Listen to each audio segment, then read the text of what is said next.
My parents are aerospace engineers, humble even as their work helps their society explore new frontiers. They believe that you make a stand through the work you do, not what you say. This is what they taught me. This is what I believed until my sophomore year when I was confronted with a moment where I could not stay quiet. I lived outside of a major city in a small rural town that's majority white before a small South Asian population. My high school wasn't diverse by any standards. Some students were openly the children of skinheads. After a racist exchange with a student who insulted her and refused to sit at the same lunch table, my best friend, who was a Muslim, did not stand for the Pledge of Allegiance in homeroom the next day.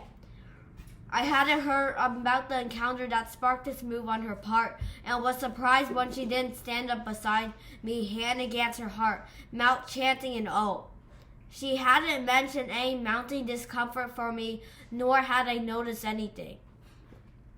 Unlike my patriotic peers, I was less upset by her refusal to stand up for the Pledge of Allegiance and more upset that she didn't share with me that she was hurting and what she was going to do to protest how she was treated because of the beliefs and the color of her skin.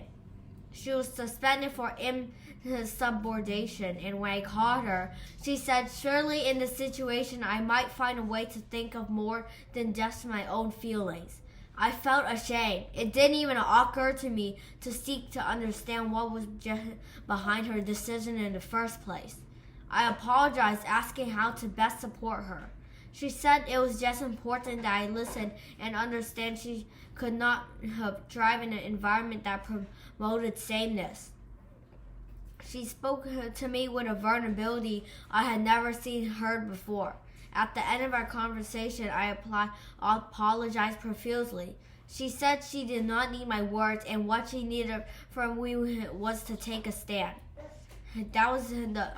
This was the opposite of the belief my parents drilled in me. I felt conflicted at first, as if speaking about the situation I was doing so wrong.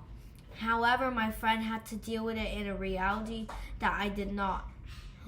And perhaps taking a stand would allow my institution and everyone in it to learn to be a more inclusive space for everyone. Maybe there's a way to take a stand and do the necessary work to change things. I started a petition with my friend's permission to end her suspension and to take disciplinary action instead on the student who had taken racist actions in the first place. Of the 1,000 students at my high school, over 200 signed, a number that far exceeded my expectations. When I shared the result with my friend, she said to me, "Because of who you are, you will always have supporters. Use your power to do good." Since then, I have tried to be more aware that not everyone experiences comfort in the same environments that I do.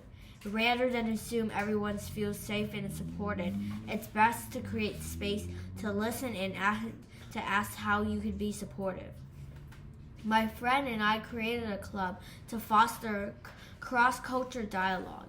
In the past 2 years, other clubs of its kind began at other local schools. More than anything, I'm proud that I have learned to be a better friend and a more thoughtful community member in a way that honors who I am and what I value.